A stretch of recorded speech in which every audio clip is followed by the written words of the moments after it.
Friends, जय श्री राम। कैसे हैं आप सभी? मैं हूं आपकी दोस्त कल्पना और आज मैं अपने जीवन का तीसरे अनुभव आप लोगों से शेयर करने के लिए आई हूं, बागेश्वर बालाजी बाबा से जुड़ा हुआ।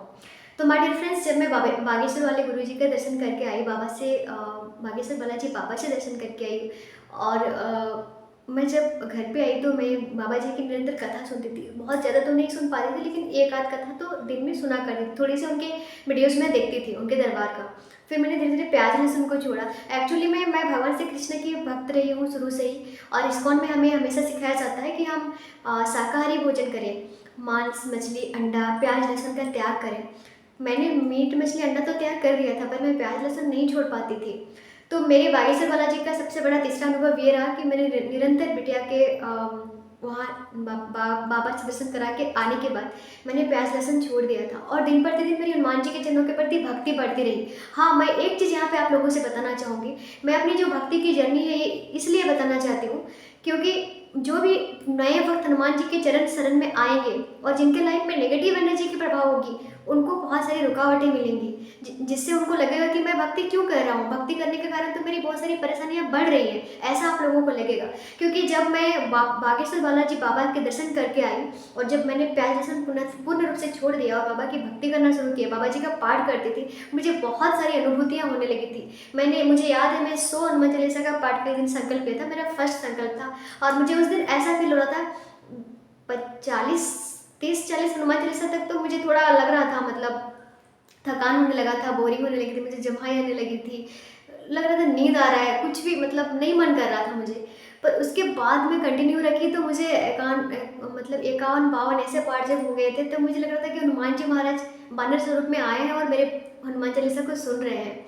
मैं इस तरह से पाठ करती थी, मुझे कुछ भी उतना होश नहीं रहता था दुनियादारी का, मैं केवल हनुमान जी के पाठ किया करती थी और प्याज लहसुन छोड़ दिया और जो भी उनका नियम था वो मैं पालन करने का प्रयास करती थी। मुझे बहुत सारी अनुभूति होती थी। मुझे याद है जिस दिन मैंने 100 हनुमान चालीसा का पाठ किया था मंगलवार को, उसके दूसरे दिन सुबह मतलब बुधवार को रात को पाठ किया था, मैंने सुबह ही देखा था, मेरे छत में बंदर आए थे और उस दिन मुझे मतलब गुरुजी बोलते हैं ना कि आपका जब पाठ सिद्ध होता है तो आपके पास बंदर आते हैं, तो मेरे घर में भी आए थे और मुझे बहुत बहुत खुशी फील हुई थी। तो ये सब मेरा एक खुशी था जो मुझे भक्ति में मिल रहा था। पर ऐसा नहीं था कि हर्डल्स नहीं आ रहे थे। हनुमान जी की भक्ति करने के लिए जब आप आते हैं और आपके जीवन में जब किसी भी प्रकार की ऊपरी एनर्जी या किसी चीज़ों की रहती है तो सुनते हैं कि वो चीज़ें आपको बाधित करने का प्रयास करती है। तो मुझे बहुत सारी दिक्कतें भी आती थी, खासकर घर के लोग काफ़ी सुनाते थे कि केवल भक्ति करते हो ऐसे करते हो, मतलब कुछ भी ऐसे डिस्टर्ब करना, जब आप कुछ कर रहे तो लोग नाना प्रकार से आपको बाधित करते थे। इस तरह की चीज़ें मेरे साथ होती थी। बच्ची भी बहुत रोती रहती थी। तो कैसे न कैसे करके मतलब मैं कंटिन्यू रखती थी अपना भक्ति, पर हर एक ऐसा प्रयास होता था जैसे मेरी भक्ति छूट जाए, लेकिन नहीं, वैसा नहीं हुआ, बाबा ने कृपा करे रखा। और तो और मैं आपको बताऊँ, जब आप भक्ति करेंगे ना तो एक चीज़ और होती है, मैंने स्टेप वाइज उन चीज़ों को बताऊंगी। दूसरे लोग तो आपको परेशान करते ही करते हैं जिससे आपकी भक्ति टूटे, आपका खुद का मनोस्थिति भी बहुत चंचल हो जाता है, खुद ही आपका मन धूमिल होने लगता है। मतलब ऐसा ऐसा गंदगी मेरे मन से निकला था उस समय, मतलब ऐसी ऐसी चीज़ें कचड़े मेरे दिमाग में थी जो साफ हो रही थी शायद हनुमान चालीसा के पाठ से, और वो चीज़ें निकल रही थी। पर मुझे ऐसा लगता था कि मैं तो भक्ति कर रही हूँ, फिर ऐसे विचार क्यों आते भगवान जी के प्रति, मतलब कुछ विचार आना, ऐसे कुछ भी मतलब उल्टी पुल्टी चीज़ें बहुत आ रही थी दिमाग में। मैं वो सब आपको मतलब एक एक करके बताने का प्रयास करूँगी कि कैसे कैसे विचार आते थे। मैं भगवान को बोलती थी ये तो महापराध है, बाबा मुझे क्षमा कीजिए, ऐसे गंदे भाव क्यों आते हैं करके, मतलब भगवान के ऊपर विश्वास डगमगाना, कुछ भी बहुत सारी चीज़ें होती रहती थी। पर कहते हैं ना कि भक्ति भी परीक्षा लेती है कि आप कितने टिके हुए हो, और जब धीरे धीरे आप स्थिर रहते हैं, भक्ति करते रहते हैं, तो वो सारा उथल पुथल एक समय के बाद शांत हो जाता है। तो इस तरह से मेरे जीवन में बहुत सारे उतार चढ़ाव आते गए, लेकिन फिर भी मैं भगवान से जुड़ी रही और मैं हनुमान जी महाराज के दर्शन करने के लिए हर दिन जाना शुरू करी थी, उनका आरती में जाना शुरू करी थी। इससे करते करते भक्ति मेरी होती रही, कभी मंदिर जाती थी, उनके आरती में शामिल होना, इस तरह से प्रयास करती थी लगातार। और मुझे मालूम है कि एक दिन मैं, याद आ रहा है, आरती में गई हुई थी और मेरे पूरे घर में पानी भर गया था। कहीं से मेरा जो जो पाइप बिछाया हुआ है पानी का, वो कहीं से लीक कर रहा था और पूरा पानी भर गया था। तो मुझे उस दिन सबने बोल के बोला था कि तुम मंदिर क्यों गई। मैं घर लगा के ताली और फिर मैं चली गई थी। सबने बोला कि तुम मंदिर जा रही हो और इधर पानी मतलब ऐसे भर गया, तो शायद कि ये कुछ संकेत है कि बोला जा रहा है कि तुम मंदिर नहीं जाओ, क्योंकि ऐसा कैसे हो सकता है।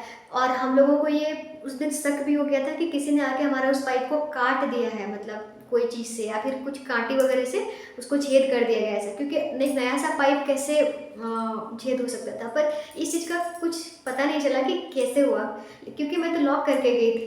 पर ऐसा मुझे उस दिन बोला गया था कि तुम्हारे मंदिर जाने के कारण ये सब हो रहा है।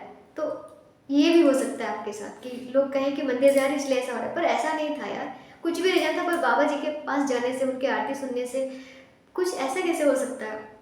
तो कुछ ना कुछ प्रयास था जिससे मुझे रोका जा रहा था भक्ति करने से, पर मैं नहीं रुकी और बाबा की कृपा से उनके शरण में रही। और इसमें मेरा कोई सामर्थ्य नहीं, मेरा कोई इसमें बड़ाई नहीं है।